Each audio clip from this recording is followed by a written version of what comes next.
Olá, muito boa noite, na paz do Senhor. Nós vamos aqui iniciar nossa terceira aula na disciplina de Introdução Bíblica. Hoje, na terceira unidade, a partir da página 99 do nosso livro de estudos. Antes de iniciarmos, vamos fazer uma breve oração e daremos continuidade. Meu Deus e meu Pai, nós agradecemos por mais um dia de vida, por tudo que o Senhor tem feito e realizado em nossa vida. Ó Deus amado, eu sei, ó Deus, que esta aula está sendo gravada e que teu filho, a tua filha, posteriormente estará assistindo.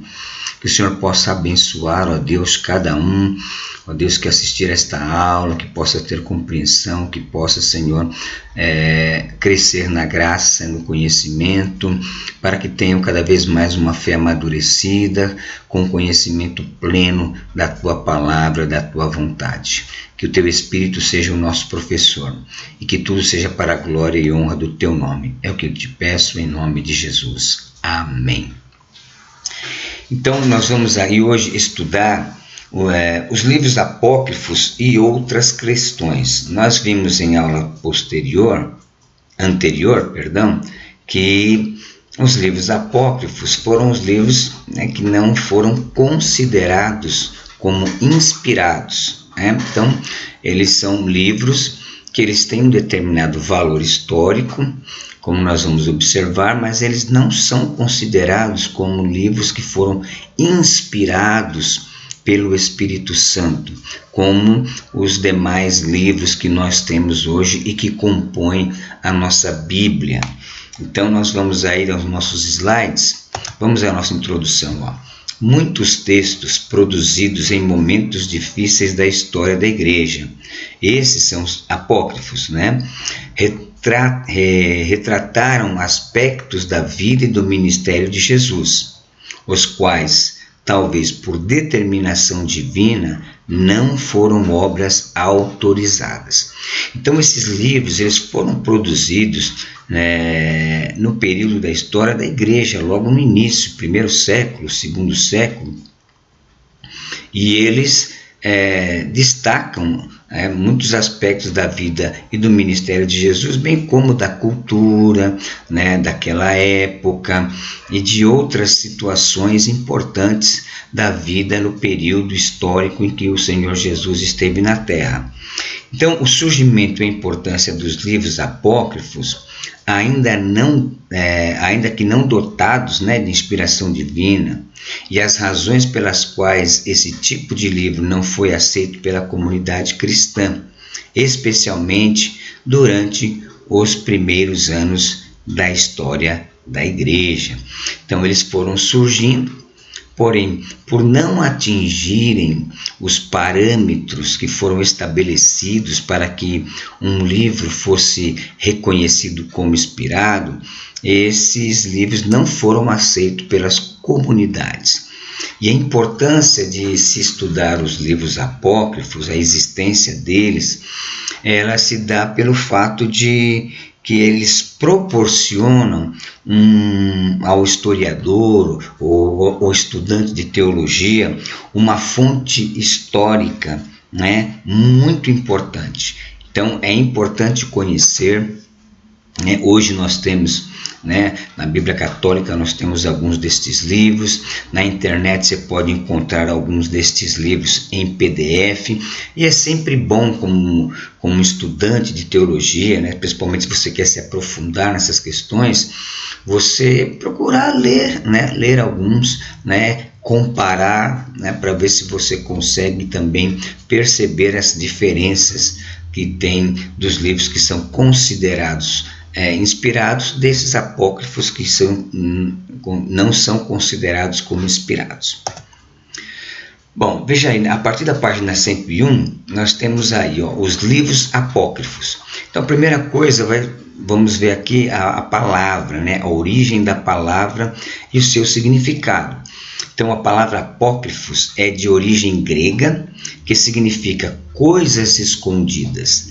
Aparece 3 vezes nas Escrituras Sagradas. Então, é lógico que eles vão aparecer na nossa Bíblia, não com a palavra grega apócrifos, mas a tradução vai nos apontar para essa realidade de que são coisas escondidas. Então, se você tiver com a sua Bíblia, vamos primeiramente em Marcos capítulo 4. Marcos capítulo 4 e do verso 22. Marcos 4, 22. O texto sagrado vai dizer assim: porque não há nada encoberto, olha aí, não há nada encoberto que não haja de ser manifesto, e nada se faz para ficar oculto, mas para ser descoberto. Então aqui, quando ele relata, que não há nada encoberto, ou seja, não existem coisas escondidas, Então essa é a primeira vez que esta palavra apócrifo aparece no texto, que nós temos, não texto original, mas nos manuscritos que nós temos ainda hoje e em que as Bíblias hoje são traduzidas. Então esse primeiro, agora vamos lá em Lucas 8, o verso de número 17. Lucas 8, 17 vai dizer assim: porque não há coisa oculta que não haja de ser que não haja de manifestar-se, nem escondida que haja de saber-se e vir à luz. Então veja aí, a coisa oculta é justamente a palavra apócrifo, que foi traduzido aqui como coisa oculta, tá? Mas é a palavra apócrifo que foi traduzida como coisa oculta. E nós temos também lá em Colossenses, aí Colossenses, eu acredito que é Colossenses 2, 3, irmãos, que eu esqueci de colocar ali a referência, mas está no livro, Depois a gente pode ver, veja aí na página 101, vamos ver aqui, Colossenses 2, 3, tá? Como está aí no seu livro aí, Colossenses 2, 3, vamos ver aqui, é que eu errei aí na pontuação, Colossenses 2, 3,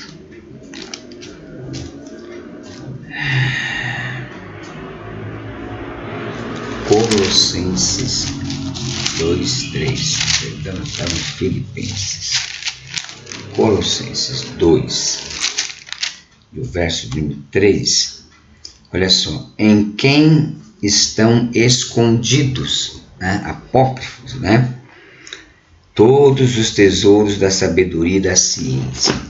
Então, essa palavra referindo-se a escritos que não eram lidos em público, ou seja, estes livros apócrifos não eram livros que eram lidos publicamente. Mas o que aconteceu? A partir do século IV depois de Cristo, esse termo apócrifo passou a ter uma outra significação, pois Jerônimo, Jerônimo foi um dos grandes eruditos cristãos que viveu no período de 342 a 420, ele começou a utilizar esse termo para referir-se aos livros não canônicos, ou seja, aos livros que não foram considerados como inspirados, ou seja, os livros que não faziam parte do cânon sagrado. Então, essa atitude do teólogo tinha por objetivo fazer o quê? Uma linha divisória entre os livros que eram genuinamente inspirados por Deus e aqueles que apenas que, apesar de estarem em circulação, não possuíam traços de autorização divina.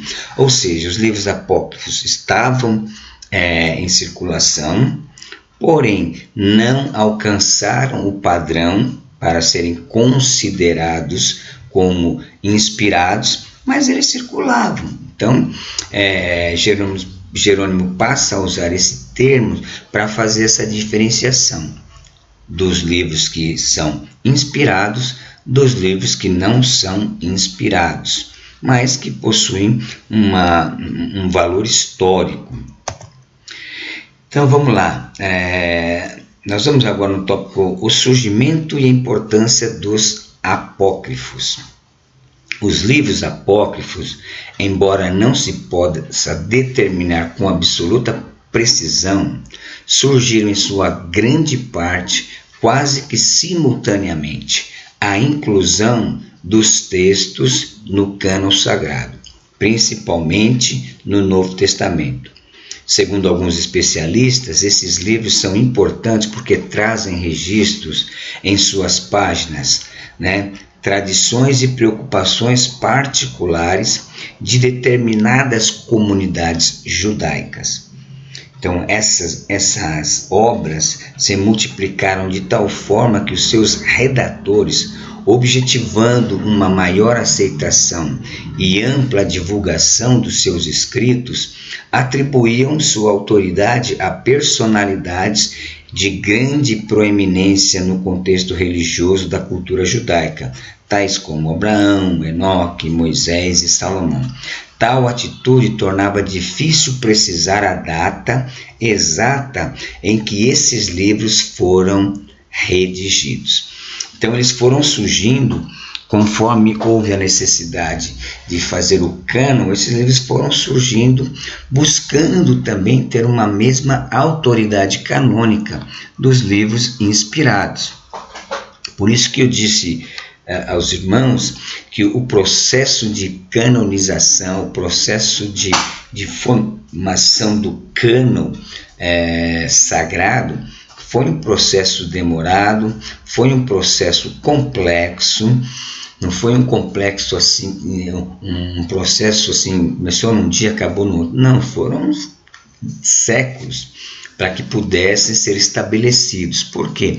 Porque os homens, os crentes, os religiosos da época, eles tinham todo um zelo para que fosse colocado apenas aquilo que realmente tivesse vindo da parte de Deus. Então, esse processo foi um processo demorado. Enquanto esse processo se desenvolvia, esses livros foram surgindo.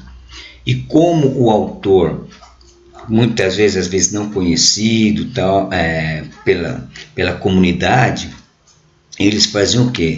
Eles colocavam como de autoria de um desses grandes homens do período da palavra, da Bíblia, para que pudesse ser aceito. Então tem lá o livro de Enoque. O Enoque foi um personagem importante, apesar de um pouco enigmático, a gente sabe muito pouco, mas só pelo pouco que ele é revelado nas Escrituras, já foi o suficiente para tentar escrever um nome dizendo que foi o próprio Enoque que tinha escrito o livro. Então, esses livros surgiram e eles têm a sua importância histórica, mas não são inspirados. Então vamos ver aqui os aspectos históricos e a contribuição dos apócrifos. Deixa eu tomar uma aguinha aqui.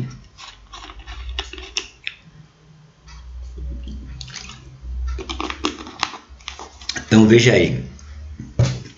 Tecer comentário sobre o pano de fundo histórico dos livros apócrifos não é uma tarefa fácil.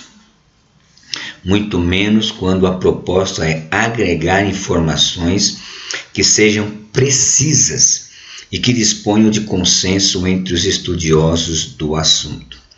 Contudo, a contribuição dos apócrifos podem fornecer a compreensão das sagradas, aqui tá, não foi, faltou aqui um DA, das sagradas escrituras, podem ser descritas. Então vamos ver, qual é a contribuição desses livros para a compreensão das escrituras, ok? Então veja lá, primeiro, ajudam na datação dos livros que compõem a coleção canônica. Segundo, retratam com relativa precisão o ambiente helênico, o grego, até porque no período que as escrituras foram escritas, quem dominava o mundo de então era Roma, mas a cultura vigente era a cultura helênica, até por conta do grego koiné, que foi imposto por Alexandre o Grande no período em que a Grécia dominou o mundo. Então os romanos dominavam, os romanos tinham a sua cultura própria, mas era a cultura helênica que predominava no ambiente do primeiro século. Um terceiro ponto que esses livros são importantes e que contribuem para a compreensão do contexto do primeiro século, quando a igreja nasce, é que eles auxiliam, ainda que possuindo adulterações doutrinais, o cristão a uma melhor compreensão da história de Israel. Então, esses livros apócrifos, como eles não são divinamente inspirados, se encontra nele algumas adulterações doutrinais e alguns erros, que faz com que eles não sejam reconhecidos, mas que tenham em determinados pontos o seu valor histórico. Vamos aqui à recusa dos apócrifos. Então veja só, o processo de canonização dos livros que compõem o Antigo e o Novo Testamento exigiu uma série de avaliações para que todas as dúvidas fossem afastadas e os livros tivessem ampla aceitação pela comunidade judaico-cristã. Os escritos não recebiam o reconhecimento, ou seja, o selo de confiabilidade canônica, por terem valor literário, mas por serem provenientes de Deus.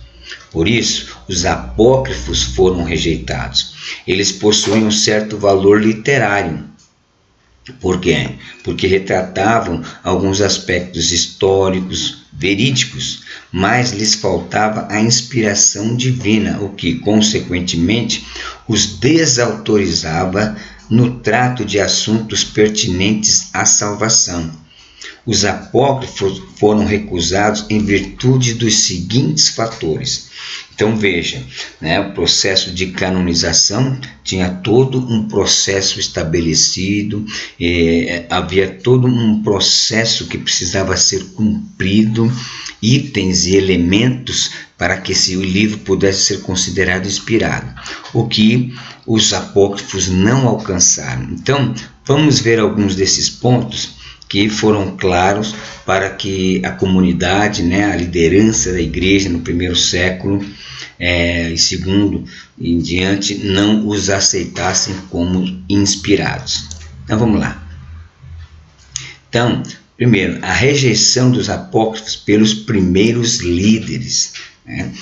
Então veja bem, na tradução da Bíblia hebraica para o idioma grego, que é a Septuaginta, que nós vamos ver um pouquinho mais para frente, um pouquinho sobre a sua história, os livros apócrifos foram incluídos, porém não significou que tinham sido considerados canônicos, como sugerem alguns. Isso porque Alexandria é historicamente o lugar da tradução da Septuaginta, não da canonização, ou seja, faltava aos judeus alexandrinos, responsáveis pela tradução da Septuaginta, a autoridade para saber com a devida precisão quais os livros que verdadeiramente ocupavam lugar na Bíblia hebraica. Bom, nós vamos ver um pouquinho depois da história da Septuaginta, mas a Septuaginta é a primeira tradução que houve do hebraico para o grego, em Alexandria. Só que essa tradução e a aceitação de alguns livros apócrifos no período desta tradução, que foi feita por aproximadamente 72 tradutores judeus, eles foram colocados, mas esse corpo de tradutores que traduziram do hebraico para o grego, eles não tinham autorização ou tinham ou seja, não tinham a autorização e não eram as pessoas ideais, né, para fazer o processo da canonização dos livros. Ou seja, eles simplesmente traduziram, eles não fizeram a comparação, não utilizaram dos métodos para que fosse separado qual livro era, qual livro não era. Então, eles apenas traduziram, tá? E aí, nessa tradução, alguns livros apócrifos foram traduzidos do hebraico para o grego e incorporados na Septuaginta, mas eles não eram realmente livros inspirados nesse primeiro momento. Eu sei que vai surgir algumas perguntas, mas aí você marca aí, tá? Marca aí, depois eu vou estar mandando o slide, você marca a página 106 e tal, se houve alguma dificuldade para você compreender, aí depois você fala com a gente vai procurar esclarecer melhor. Então vamos lá.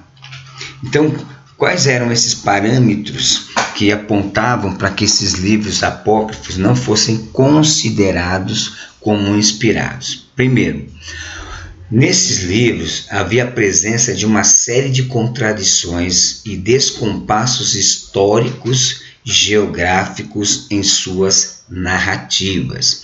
Então, como está dizendo aí, né? Contradições e esses descompassos geográficos, né? Algumas localizações nestas narrativas não condiziam realmente com a realidade.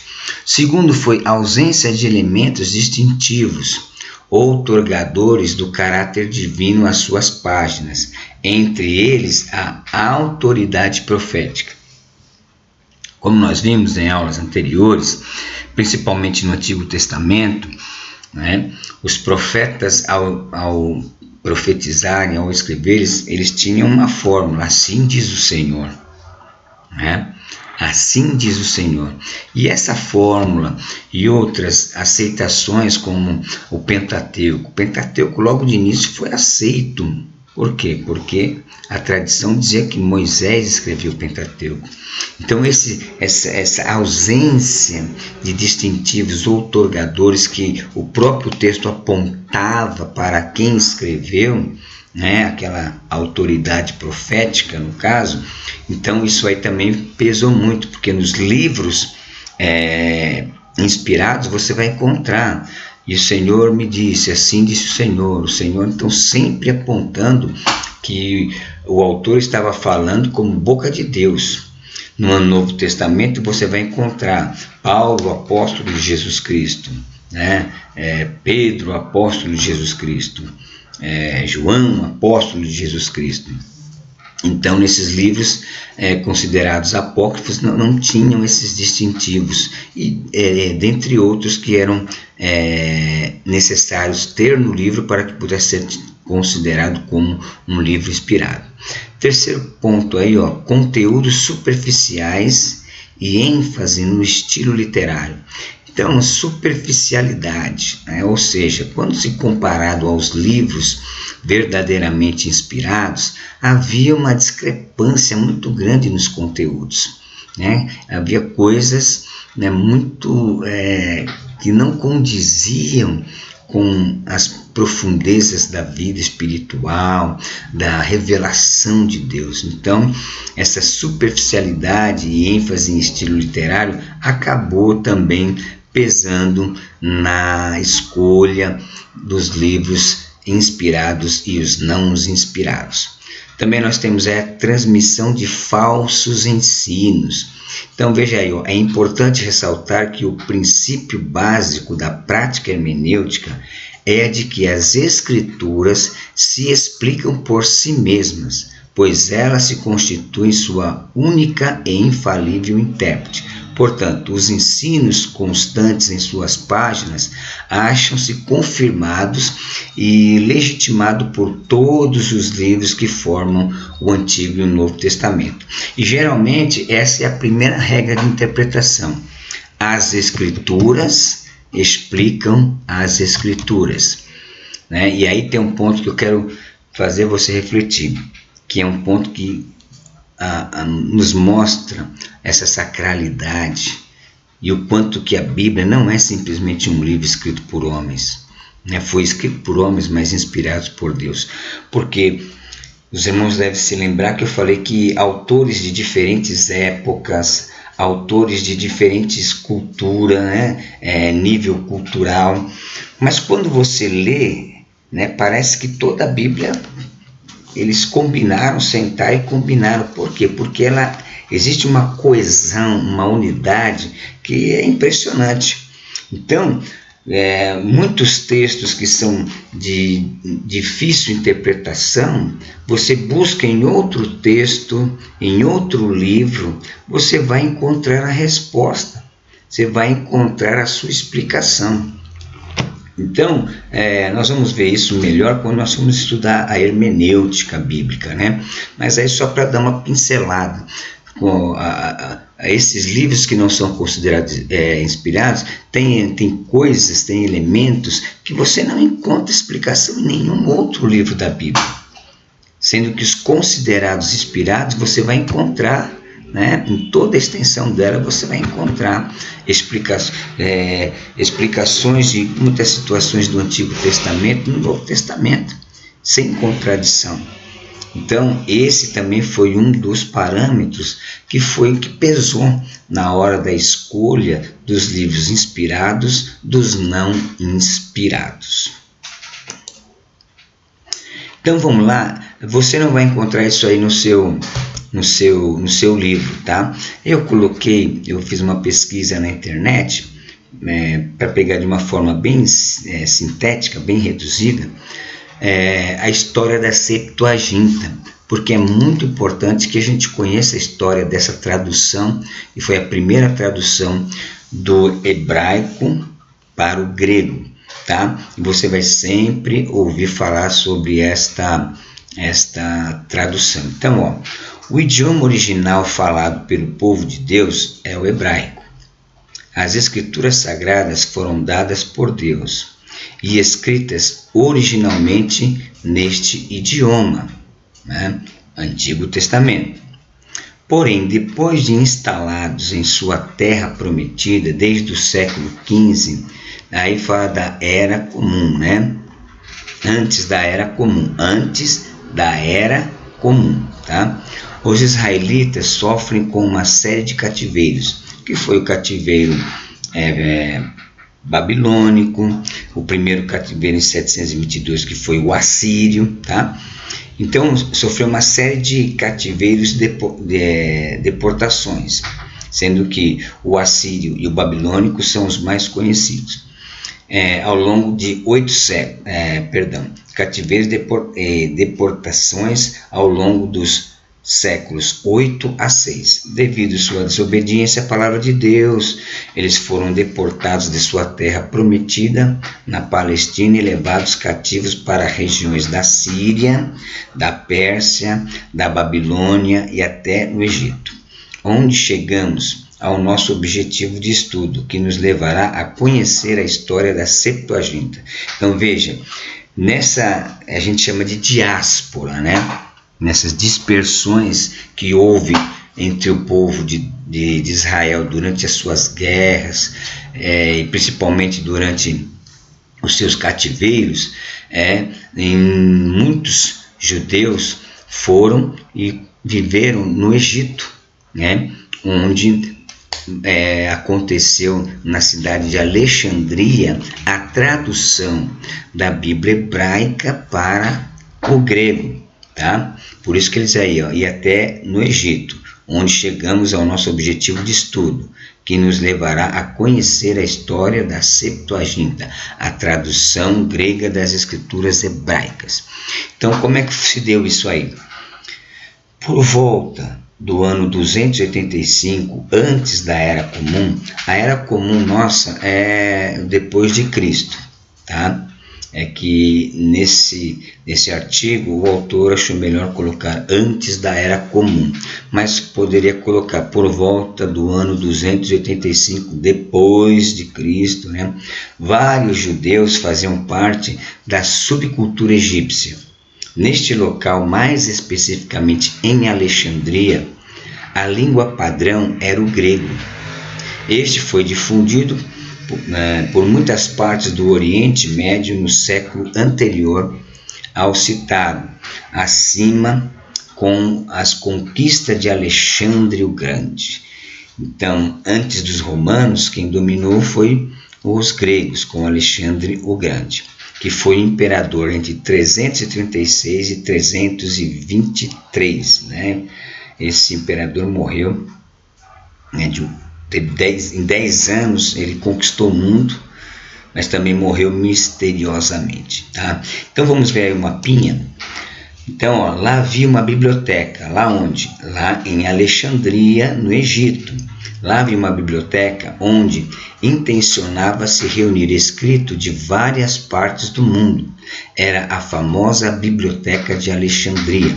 Alguns dizem que foi uma das maiores bibliotecas que já existiram. Então, nessa biblioteca tinha livros de todos os idiomas, de todos os lugares, e era uma região extensa. Veja aí que no nosso mapa, todo esse azul que você vê é pertencente ao, né, Egito. Então veja só a região egípcia, como ela era bem grande. E aqui na cidade de Alexandria existia essa biblioteca. Então olha só, por volta dessa época se acendeu o desejo de possuir a lei dos judeus, a Torá, né, que é os 5 primeiros livros de Moisés, né, nessa biblioteca, no idioma local, o grego. Ou seja, muitos judeus que moravam em Alexandria não falavam mais o hebraico, mas falavam mais o grego. Então, deste modo, surge a primeira tradução das escrituras para o grego, que hoje conhecemos como Septuaginta. A Septuaginta foi redigida no início da dinastia Ptolemaica, isto é, durante o reinado de Ptolomeu II Filadelfo, que reinou entre 309 a 246 antes da Era Comum, ou seja, antes de Cristo. Como é de se notar, seu reinado é posterior às conquistas de Alexandre o Grande, que conquistou de 336 a 323, que, como já dissemos, difundiu a cultura e língua grega por muitas partes do mundo oriental.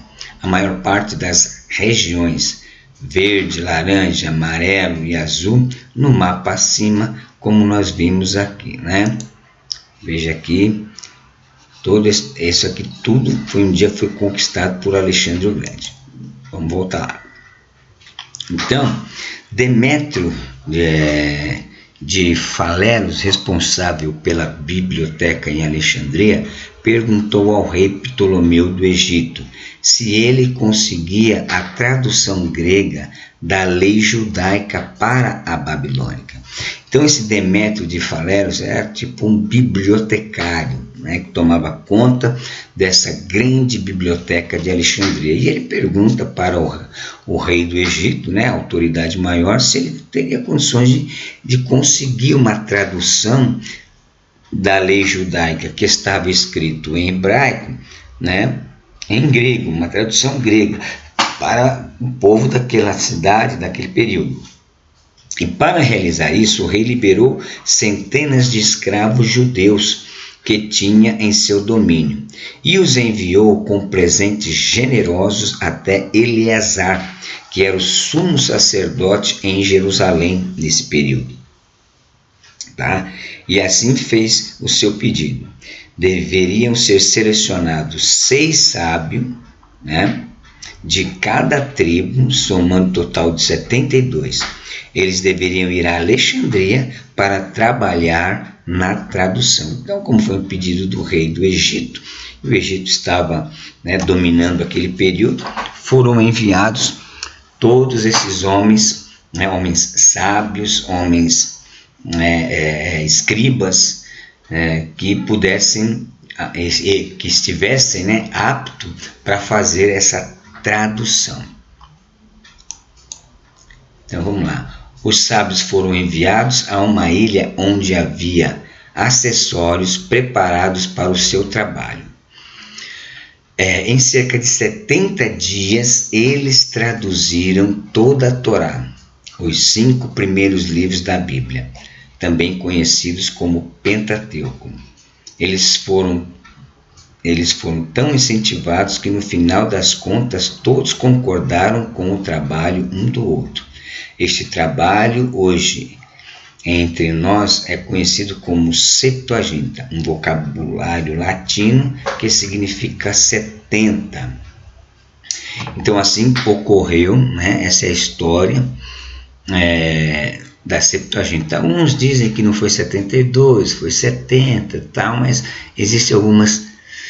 Você vai encontrar, se você pesquisar, você vai encontrar algumas histórias um pouquinho diferentes, pouquinha coisa, mas basicamente essa é a história. Vamos lá agora na nossa página 107. Então, os apócrifos e as principais defesas. Ou seja, durante a história da igreja, houve alguns que foram a favor dos livros apócrifos.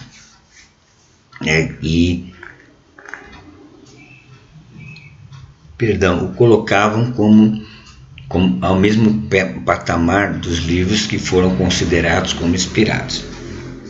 Então, vamos ver aqui, dentre os diversos argumentos dos defensores dos livros apócrifos, há 2 que merecem destaque.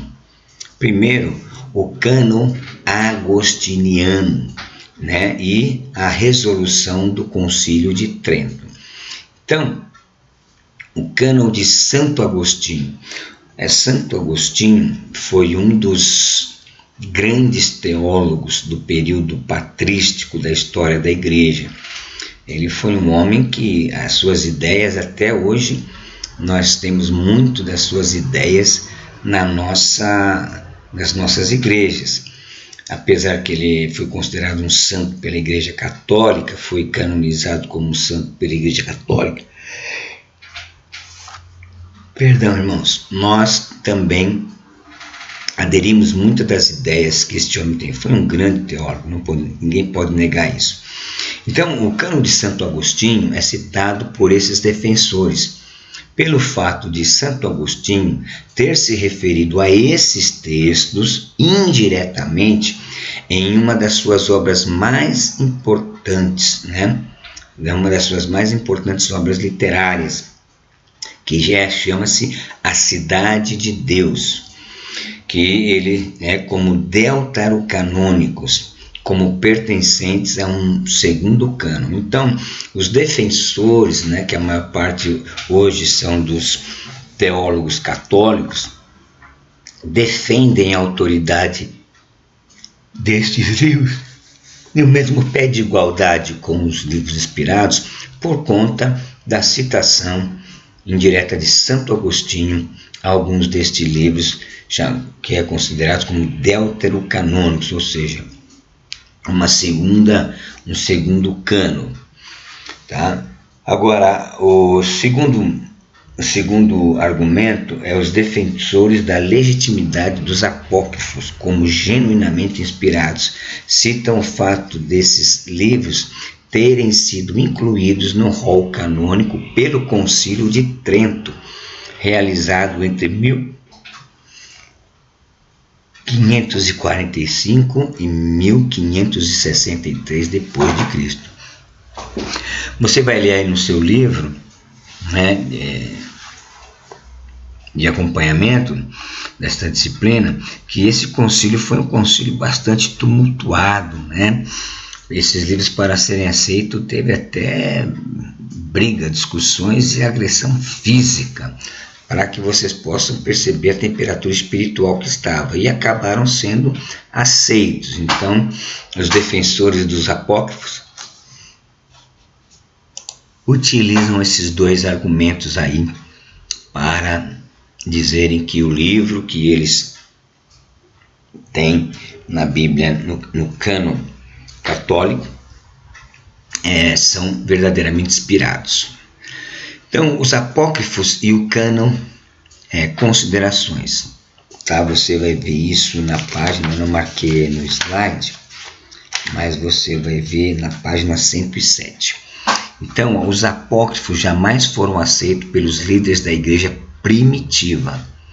E entre as diversas razões que poderiam ser citadas como argumentos contrários à sua inclusão no rol dos livros canônicos, Geisler e Mix são dois teólogos, dois grandes teólogos já do século XXI, mencionam o uso desigual e diferenciado desses livros entre os diversos grupos religiosos.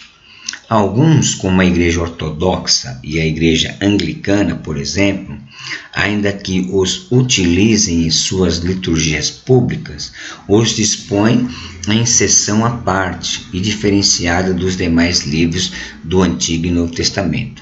É como se quisessem dizer que os apócrifos estão ali, mas na verdade não fazem tanta diferença, uma vez que não possuem inspiração divina. Então, as igrejas ortodoxas e igrejas anglicanas, elas são muito parecidas, apesar de elas não serem igrejas romanas, católicas romanas, mas elas têm um certo... elas parecem muito com a Igreja Católica nos seus rituais e muitas outras, em alguns pontos da sua teologia.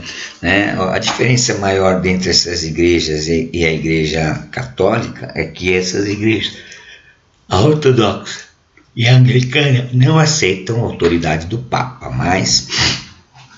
e essas usam esses livros em suas liturgias, mas mesmo elas que utilizam, elas não dão um valor como escritos inspirados como o restante dos livros das Sagradas Escrituras.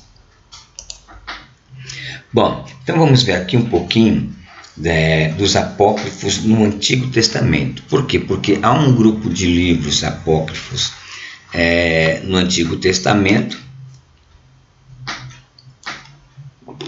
assim como há também, nós vamos ver mais para frente, os apócrifos do período do Novo Testamento.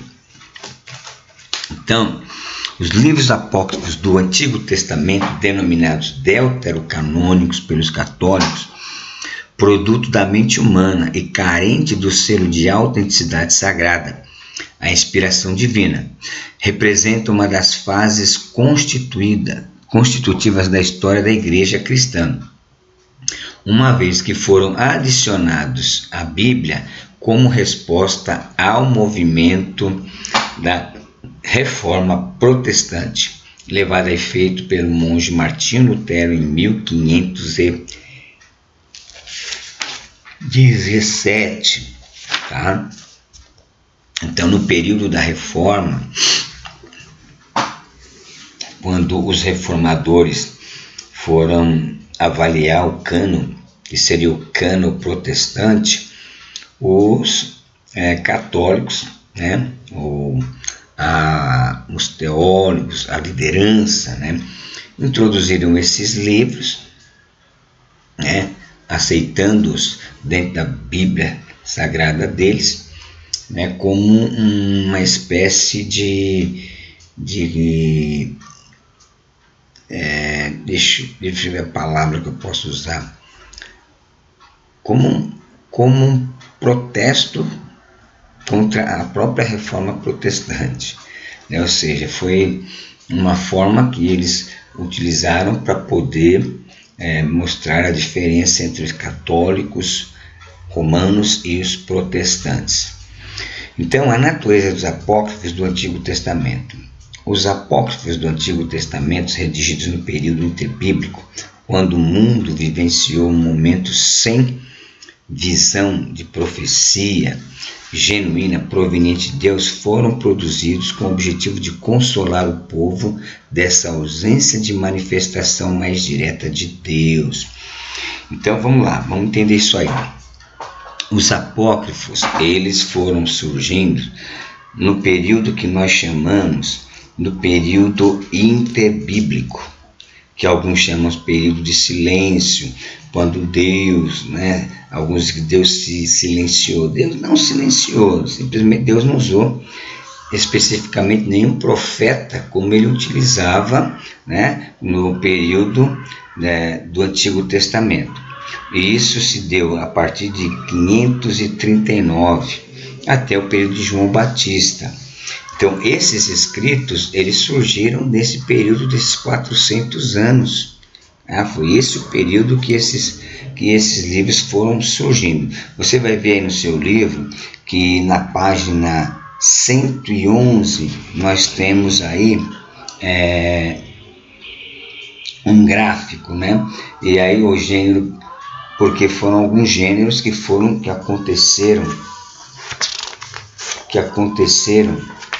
Perdoe, viu, meu senhor? Tem uma pessoa gritando aí na rua, me tirou até a atenção. Então você vai ver aí, meus irmãos, que na página 111 você vai ter aí,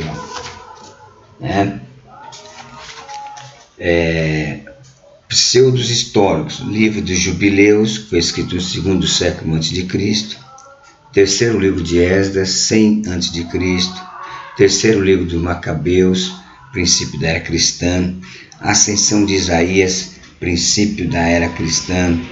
Aí nós temos os livros apocalípticos, do Antigo Testamento, os apócrifos apocalípticos, do gênero apocalíptico, que é o livro de Enoque, a Assunção de Moisés, livro dos segredos de Enoque, Salmos de Salomão, quarto livro de Esdras, Apocalipse de Baruque, Sibila Judaica. Então você vê aí os livros, por exemplo, Enoque, de 175 a 50 a.C., a Assunção de Moisés, entre o 4º século antes de Cristo e o 6º século depois de Cristo, e os Salmos de Salomão, de 80 e 40 antes de Cristo. E assim sucessivamente. Você pode ver que tem o gênero agádico, que é a oração de Manassés, que foi possivelmente escrito no 2º século a.C., Testamento dos 12 Patriarcas, entre 150 a 100 a.C., e o quarto livro dos Macabeus, princípio da era cristã. Tá? Então esses livros, eles surgiram nesse período, e por isso que eles têm aí não conseguiram entrar no cânon do Antigo Testamento como livros verdadeiramente inspirados. Então veja só, vamos lá.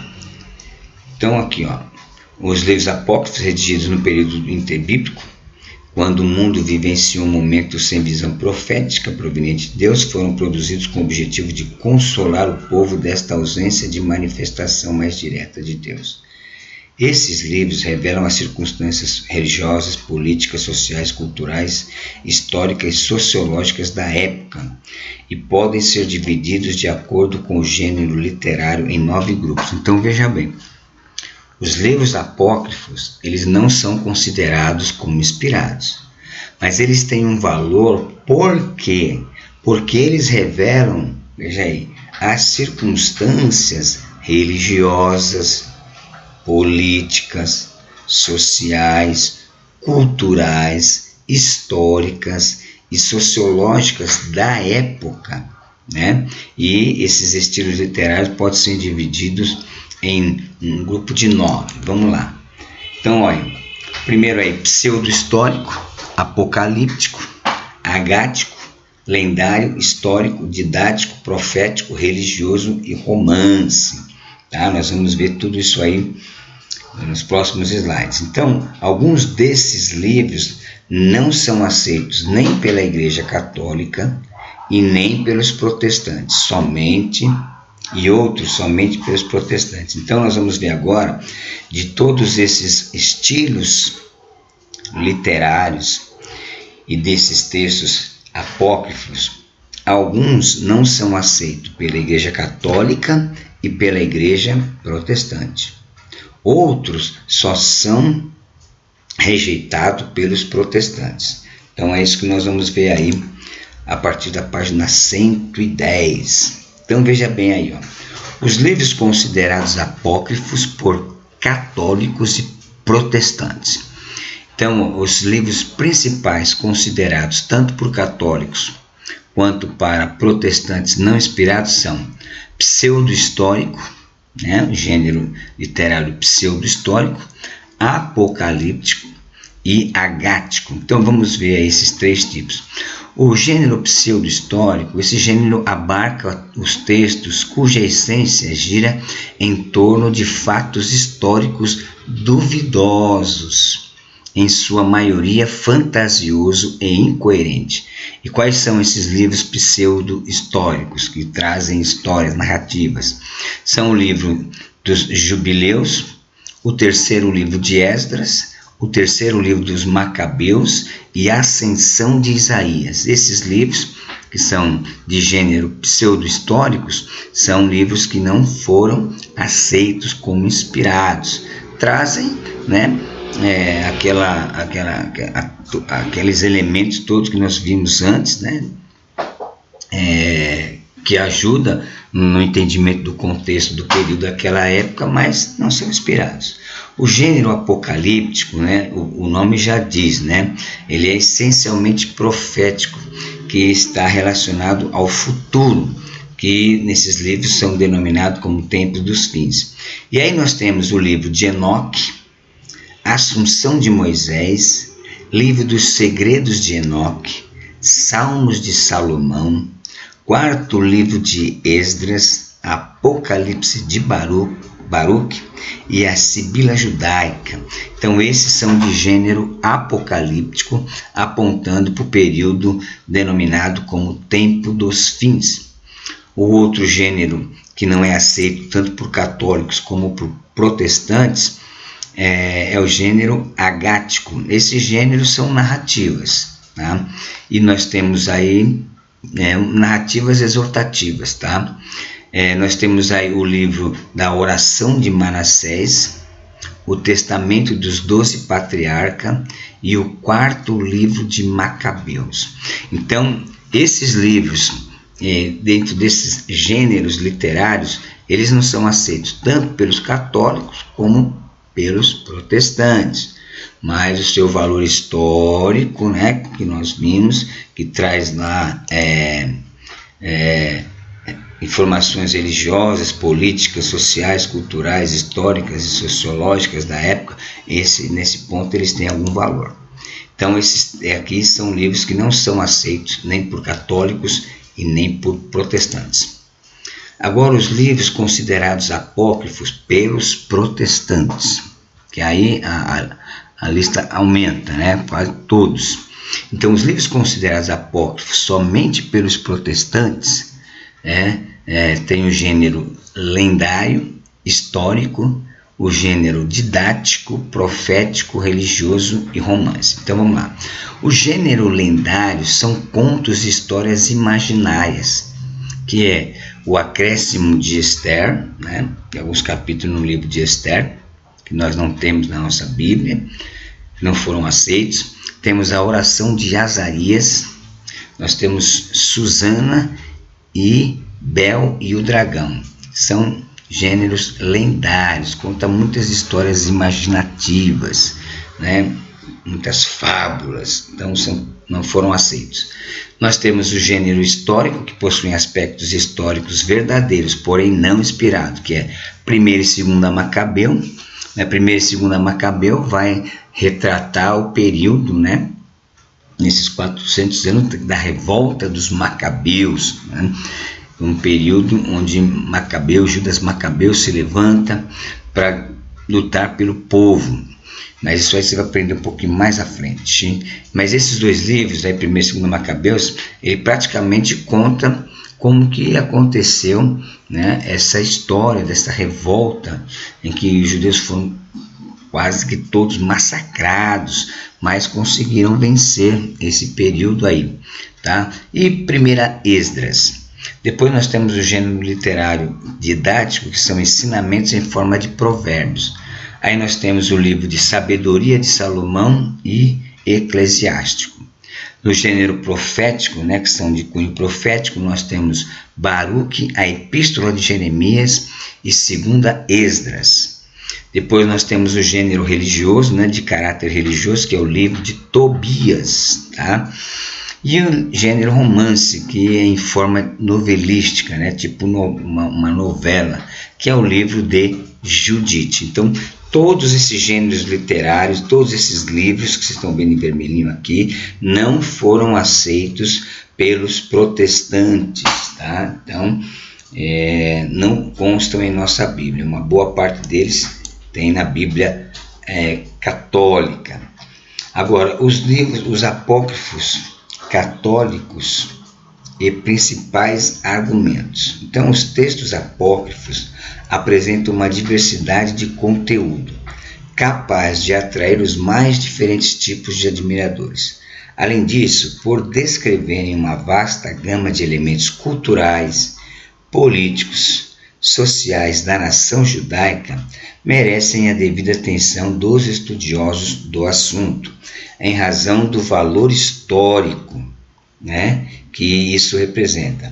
É importante ressaltar que, apesar dessas características positivas, esses textos não possuem qualquer valor doutrinário ou religioso e, portanto, não podem fazer parte das Escrituras.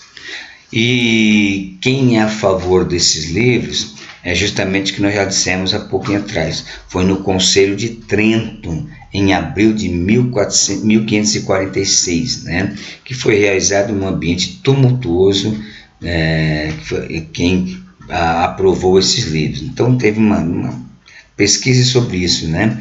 O Concílio de Trento, da Igreja Católica, que aceitou esses livros como inspirados. Você vai ver que a coisa ali foi difícil, até pancadaria teve no concílio de homens, né, de homens de Deus, né?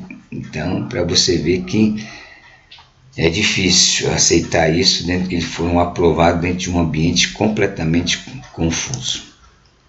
Então, os apócrifos do Novo Testamento.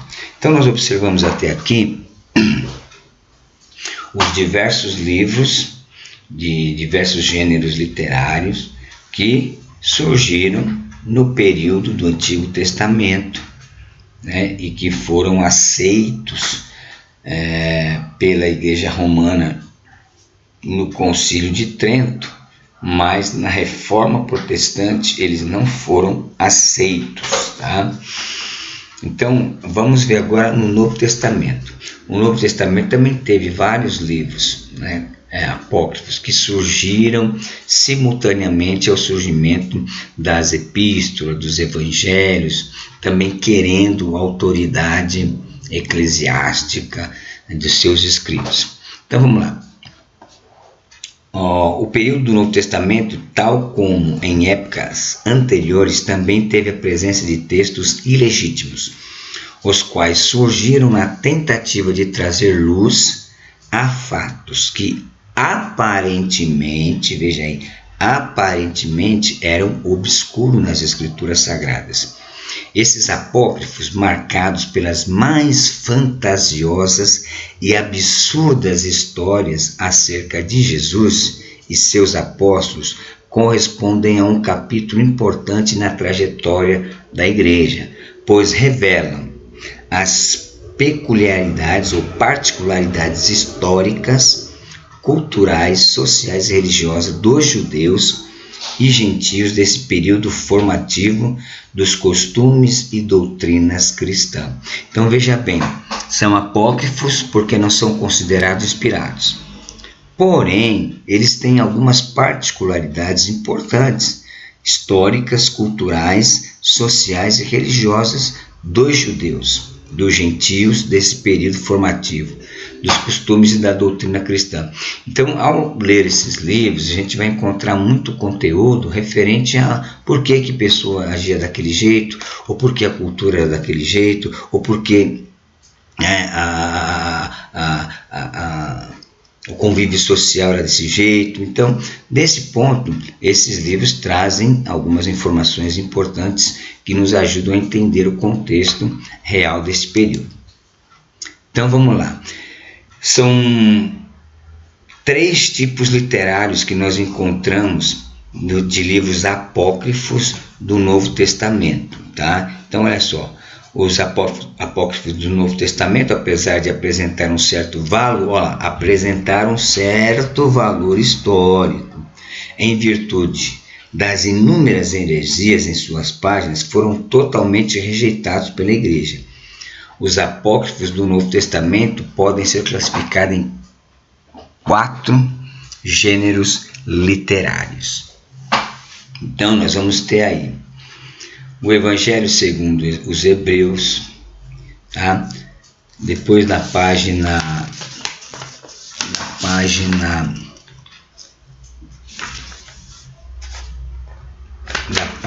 deixa eu achar aqui, meus irmãos, da página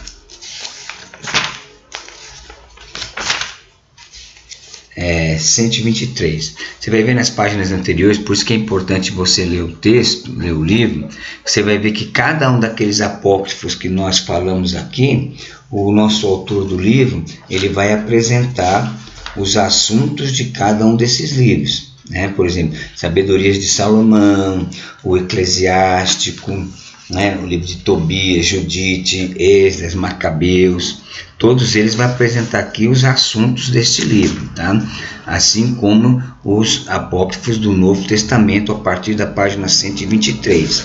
Nós não estamos aí discutindo esses conteúdos, até porque a nossa aula é gravada, e para não deixar muito extensa, a gente vai pedir a você para que você leia, para que você leia os assuntos, e as suas dúvidas a gente vai tirar na próxima aula, que será a aula presencial, tá bom? Então é importante vocês atentarem para isso. Mas veja quantos evangelhos considerados apócrifos, que surgiram. Evangelho segundo os Hebreus, tá? Você vai,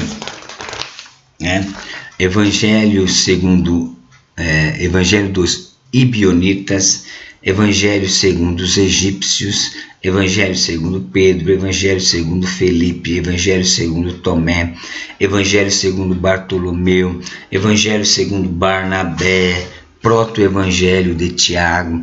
Então, todos esses livros trazem aí algumas informações na trajetória da igreja no período do Senhor Jesus Cristo, tá? Só que eles trazem informações culturais, sociais, que podem ser úteis, mas não são considerados como livros inspirados. Agora vamos ver um caso de Atos. Olha, nós temos aí Atos de Pedro, Atos de João, Atos de Paulo, Atos de Tomé, Atos de Matias, Atos de Filipe e Atos de Tadeu. Então, esses livros também considerados apócrifos, não inspirados, trazem aí algumas informações importantes na questão da cultura, na questão social daquele período, mas não passaram no teste final da inspiração. Agora, no gênero literário epístola, nós temos a terceira epístola aos Coríntios, que o apóstolo Paulo, você vai ler no seu livro, o próprio apóstolo Paulo faz menção de um livro que ele havia escrito e se perdeu-se, e também de uma epístola aos Laodicenses, que Paulo lá em Colossenses vai falar sobre esta epístola, que também se perdeu, e hoje não temos nada dela, mas que também existiu. Depois nós temos Carta aos Apóstolos, nós temos a correspondência entre Sêneca e Paulo. Esse Sêneca era um filósofo, né, muito importante daquele período, e até hoje existe aí texto sobre essa correspondência entre Sêneca e Paulo, e também é um livro para nós considerado apócrifo, apesar que na filosofia ele é considerado como uma correspondência verdadeiramente original entre Sêneca e Paulo, que foram praticamente contemporâneos. Aí nós temos aí no gênero Apocalipse, nós temos o Apocalipse de São Paulo, Apocalipse de São Pedro, Apocalipse de Messos, Apocalipse de Dositeu, Apocalipse de Tiago e a Sibila Cristã. Então esses são os livros apócrifos do Novo Testamento. Então, entre os principais erros dos apócrifos do Novo Testamento, o nosso autor aqui ele colocou dois argumentos importantes. Então, muitos textos apócrifos do Novo Testamento surgiram dentro do próprio judaísmo, a partir da mistura da lei mosaica com os ensinos provenientes do cristianismo. É o caso, do chamado movimento ebionita. Esse movimento manifestava-se radicalmente contrário à interpretação paulina da fé cristã, ou seja, esses ebionitas eles rejeitavam todo e qualquer escrito da parte do apóstolo Paulo. E ainda que eles acreditassem no caráter messiânico de Cristo, negavam a sua divindade. Ou seja, Jesus veio como homem, mas não tinha uma natureza divina. E aí complica, irmãos? Porque Jesus ele tinha sim as duas naturezas conforme nós cremos, tá? E sendo assim, eles negavam a divindade e consideravam que a salvação só se torna possível mediante a fé e as obras. Veja que esses ebionitas, eles também lembram bastante os judaizantes, que achavam que os cristãos tinham que se circuncidar e obedecer algumas regras de Moisés para que pudessem ser salvos, Ou seja, nessa visão, o que Jesus fez não foi suficiente, precisava de mais alguma coisa para que a salvação pudesse ser efetivada na vida de uma pessoa, o que nós não concordamos, porque o apóstolo Paulo diz que a obra de Cristo foi o suficiente para que nós alcançássemos a remissão dos nossos pecados, e que fôssemos justificados diante de Deus. E um outro argumento aqui, que era erro e continha nos livros apócrifos, estava relacionado ao gnosticismo, ou seja, ideias advindas do agnosticismo. O agnosticismo era uma mistura de doutrinas, de várias religiões. Eles diziam que o corpo para nada presta, somente o espírito, e que para se pudesse alcançar a salvação você precisaria de um conhecimento mais aprofundado, e para isso você teria que fazer uma iniciação no gnosticismo para que você alcançasse, através desse conhecimento, a vida eterna. Então, a grosso modo, era esse tipo de coisa que os gnósticos procuravam ensinar. O gnosticismo se desenvolveu, ele começou no final do primeiro século, mas se desenvolveu praticamente mais a partir do segundo século, tá? Que nós não aceitamos, irmãos, que o corpo é corrompido, mas nós precisamos dele, precisamos dele para que a gente possa viver, para que a gente possa expressar nossa fé. E por aí a gente já pode ver que os ensinos gnósticos, que era aquela mistura um pouquinho de cada religião, não era realmente uma verdade de Deus para a nossa vida cristã, Bom, então, o perigo dos textos apócrifos. Um dos maiores erros dos textos apócrifos está relacionado a reconstruções históricas, ou seja, reconstruções históricas da vida terrena de Jesus, né? Então, um dos maiores erros dos textos apócrifos está relacionado às reconstruções históricas que esses textos fazem a respeito da vida terrena de Jesus, especialmente aqueles referentes a detalhes não constantes nos evangelhos autorizados, né, os canônicos. A partir dos relatos apresentados por esses textos apócrifos, são completamente falaciosas, incoerentes e por tudo isso insustentáveis. Então, esses textos apócrifos que falavam sobre a história de Jesus, vai surgir uma série de lendas. Inclusive, existe uma que dizia que o ladrão da cruz, Cristo o conheceu ele numa caverna, né? E uma série de coisas, como diz o texto, né? Falaciosas, fantasiosas e incoerentes. Então, por conta desses textos, por conta desses relatos fantasiosos, não tem como a gente não perceber uma diferença entre os evangelhos canônicos, que não se atreveram a falar muito da infância, da adolescência de Jesus, né? Mas a partir do momento que ele se declara ao mundo, né, aos 30 anos aproximadamente, um outro evangelho que traz aí alguma referência, né, de quando Jesus estava lá, foi lá para a festa em Jerusalém, a mãe e o pai voltou e ele ficou. São essas poucas informações a respeito da infância de Jesus que nós temos, enquanto que os apócrifos trazem histórias mirabolantes, mas que não foram aceitos pela igreja por conta de serem fantasiosos demais. Bom, nós vamos ver aí na página 132 os ágrafos do Novo Testamento. Então, o que é ágrafo? Olha aí, o termo ágrafo significa em grego coisa não escrita.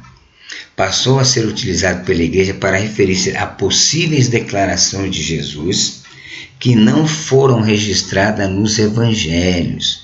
É lógico que lá em João, capítulo 21, verso 25, João diz que Jesus fez muitas coisas que não foram registradas. Vamos ver aqui, João 21, 25. João 21, 25.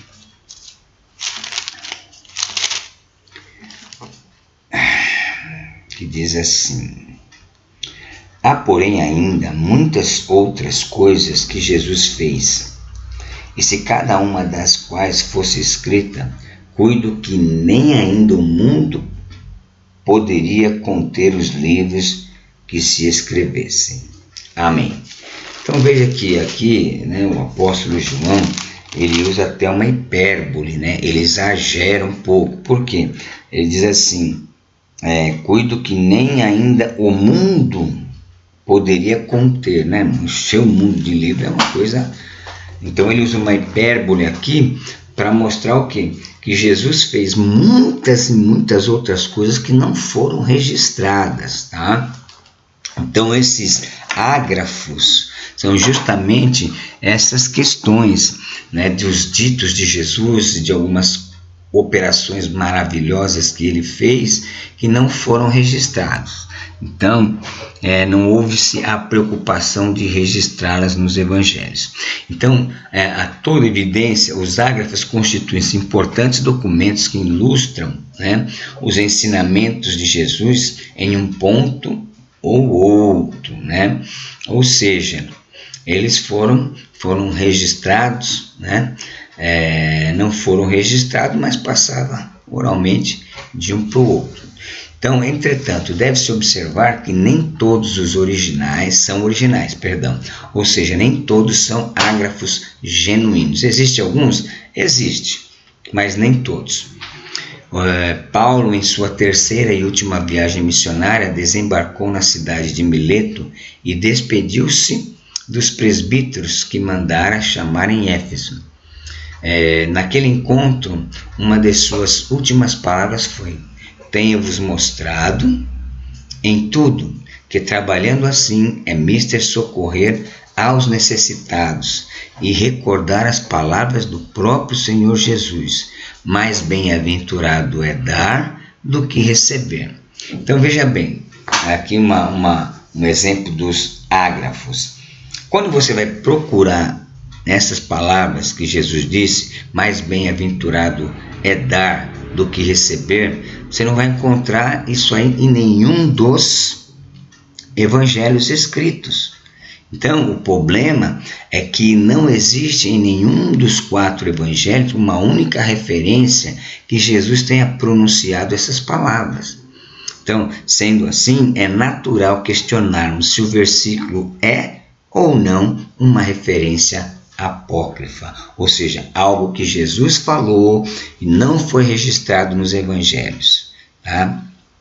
E se realmente ele falou, se é genuíno ou não, apesar de estar ali citado pelo apóstolo São Paulo. Bom, nós temos aí, né, 2 termos importantes na questão da aceitação dos livros canônicos do Novo Testamento e os livros apócrifos que não foram aceitos como inspirados. Então, temos aí 2 nomes, esse nome é um nome meio difícil de pronunciar, né? Aí, a partir da página 135, deixa eu ver aqui, 135 do livro, tá? Abra aí para que você possa acompanhar, tá? Homologomena, homologomena, o que é homologomena? O texto aí vai explicar, né? Eles são textos, né? Que são considerados legítimos, tá?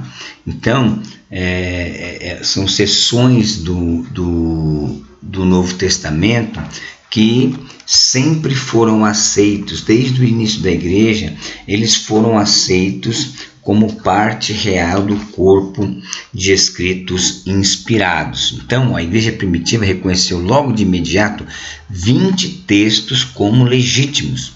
São chamados de homologomena, isto é, livros aceitos como canônicos pela totalidade da comunidade cristã. Porém, 7 deles, dos 20, 7 deles exigiram um tempo bastante longo para serem aceitos. Então, já logo no início da igreja, esses textos já eram considerados como texto inspirado. Não houve nenhum tipo de dúvida, não houve nenhum tipo de questionamento, né, para que eles fossem aceitos. Agora, os textos que não foram de imediato aceitos como inspirados e demoraram mais para serem aceitos, depois de muitos questionamentos, são chamados de antilegômena,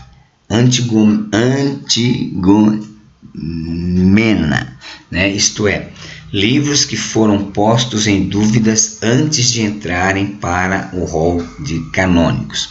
E esses livros, você pode ver, os livros que demoraram mais para serem reconhecidos como inspirados. A Epístola aos Hebreus, né? O livro de Tiago. A Epístola aos Hebreus, você vai ver que no nosso livro, o autor, ele diz que ele não foi aceito logo de início. Por quê? Porque o Eusébio de Cesareia, Orígenes, a respeito da palavra de Hebreus, escreveu o seguinte: quem escreveu esta epístola, só Deus sabe. E a partir do momento que esses 2 grandes, né, Eusébio, um grande historiador, né, do primeiro século, e Orígenes, um dos primeiros grandes teólogos da era cristã, disse que só Deus sabe quem escreveu. E a partir disso começou a surgir um bocado de questionamento até que o livro aos Hebreus pudesse ser aceito como canônico. Já na questão do livro de Tiago, a dúvida foi que Tiago fala, né, que a fé sem obras é morta. Aí, quando comparado aos escritos, né, de Paulo, que fala que nós somos salvos pela fé e não pelas obras, então houve uma grande discussão. Peraí, Paulo fala que é só pela fé, Tiago fala que eu tenho que ter as obras, então parece aparentemente que tem uma contradição. Só que Paulo, quando ele fala lá sobre a graça, ele diz lá no capítulo 2 de Efésios, né? Pela graça sois salvos mediante a fé, isto não vem de vós, é dom de Deus, nem de obras para que ninguém se glorie. Ali Paulo está falando de uma fé para a salvação. Ou seja, para mim ser salvo, a fé que eu tenho que ter é a fé no sacrifício de Jesus Cristo. Então, essa é chamada de fé salvífica. É a fé que não precisa das minhas obras, porque Jesus na cruz já executou a obra da salvação. Agora, a fé que Tiago diz, né, a fé sem obras é morta, ela fala de uma fé de um crente, né, que já está na igreja há muito tempo, né, que já, né, vive no convívio da igreja, só que não tem nenhum tipo de obra. Ou seja, aquele tipo de crente que tem 10 anos na igreja, você pergunta para ele o que ele fez, ele vai dizer para você, não fiz nada. Não fiz nada. Então, é essa a diferença na fé relatada por Paulo e Tiago, que fez com que o livro de Tiago demorasse um pouco mais para ser aceito. Depois que houve essa compreensão, aí ele foi aceito. Você vai ver isso aí na página 136 do seu livro. Depois, a segunda Pedro, ela foi um problema pelo fato do estilo literário, né? A primeira epístola de Pedro, ela foi escrita num grego bem sofisticado. E a questão era como Pedro, um pescador, né, iletrado, pudesse escrever um grego, sendo ele judeu, um grego tão sofisticado como foi o seu livro de 1 Pedro. E depois, na 2 Pedro, um grego completamente inferior. É que na 1 Pedro, se você for ver lá, né, você vai ver que Paulo teve um amanuense, Pedro teve um amanuense, alguém que escreveu para ele. Se você for lá em 1 Pedro, no capítulo, deixa eu ver aqui, no capítulo 5, olha só, ele diz assim, votos e saudações finais, capítulo 5 de 1 Pedro. E o Deus de toda graça, que em Cristo Jesus vos chamou à sua eterna glória, depois de haverdes padecido um pouco, ele mesmo vos aperfeiçoará, confirmará, fortificará e fortalecerá. A ele seja a glória e o poderio para todos sempre. Amém. Aí olha, por Silvano, vosso fiel irmão, como cuido, escrevi abreviadamente, exortando e testificando que esta é a verdadeira graça de Deus, na qual estáis firmes. Ou seja, quem escreveu a 1 Pedro foi Silvano. Pedro citando e Silvano escrevendo. Silvano era romano e tinha um conhecimento de um grego bastante sofisticado. Já 2 Pedro foi escrita pelo próprio Pedro, que tinha um grego bem inferior. Tá? Esse Silvano é o Silas, que foi companheiro do apóstolo São Paulo, né, nas viagens missionárias. Então, depois que se acertou isso, que se entendeu isso, a 2 Pedro foi também aceita. 2 e 3 João demoraram por conta da quantidade, né, de versículos, né? duas cartas muito pequenininhas em vista das outras cartas e do Evangelho de João. Mas depois isso foi sanado. E o livro de Judas, né? O livro de Judas também foi por um tempo rejeitado, né? Foi um tempo rejeitado, tá? Em decorrência das duas referências aparentemente duvidosas. A primeira citada no verso 9, né, que causou dúvida por exibir uma informação constante no livro apócrifo A Assunção de Moisés, que é aquele texto, né, que todo mundo fica impressionado, que diz assim: mas o arcanjo Miguel, quando contendia com o diabo e disputava a respeito do corpo de Moisés, não ousou pronunciar juízo de maldição contra ele, mas disse: o Senhor te repreenda. Então, essa citação ela foi tirada do livro apócrifo Assunção de Moisés. Então, no início, para ser aceito, esse foi um grande problema, né? Mas que depois, né, foi resolvido. E o livro do Apocalipse, né? O livro do Apocalipse ele demorou um pouquinho, né, por causa da controvérsia que teve, né? Alguns achando que não era de autoria de João. Aí você vai ver mais alguns argumentos no livro que você tem em mãos. Então, olha só, esses livros foram aceitos somente no fim do quarto século, né? No finalzinho dos anos 400 da nossa era, que os antigômenos entraram definitivamente para a coleção canônicas. Então, os antigômenos, eles eram livros que demoraram para ser aceitos, foram questionados, né, antes de poder entrar para o cânon do Novo Testamento como livros inspirados. Agora, nós temos também, para encerrar, os livros desaparecidos, né, e outros apócrifos. Então, nas Escrituras Sagradas são encontradas diversas referências ao texto denominado livros desaparecidos, cujo conteúdo é um mistério.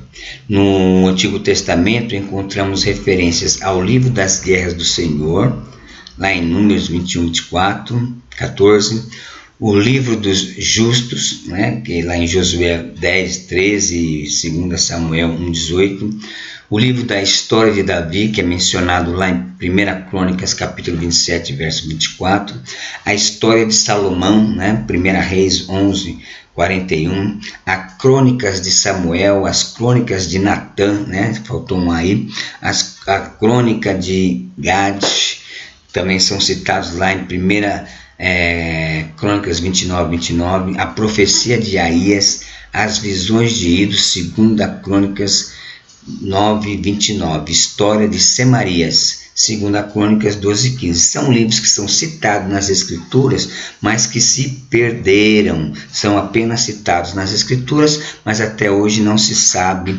né, como eles se perderam e nem realmente o que se continha dentro desses livros como conteúdo. Já do Novo Testamento nós temos duas cartas, né? A cartas aos Coríntios, que o próprio apóstolo Paulo vai dizer que ele enviou para Coríntios, mas que se perdeu, e a carta aos Laodicenses, que Paulo vai dizer lá em Colossenses sobre essa carta, mas ninguém sabe onde foi parar esta carta.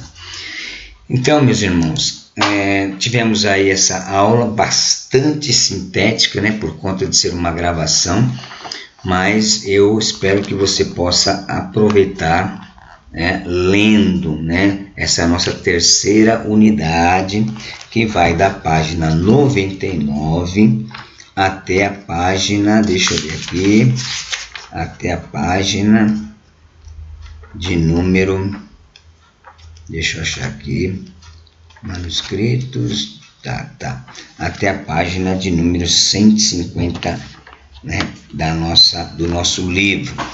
E na próxima aula nós vamos estudar a quinta unidade, a partir da página 151. Então, tudo que você ouviu, que você leu nessa unidade, as dúvidas que você tiver, a gente vai conversar em sala de aula.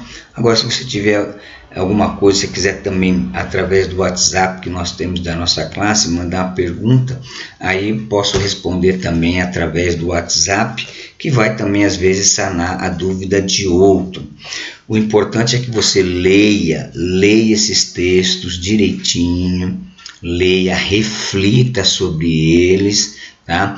Porque, como eu disse, essa disciplina é importante para que você entenda como as Escrituras chegou até nós, qual todo o processo que precisou acontecer para que ela chegasse e ficasse como a Bíblia que nós temos hoje. Hoje a pessoa fala, a Bíblia é escrita por homem, mas não sabe todo o processo que foi necessário para que ela pudesse chegar até nós.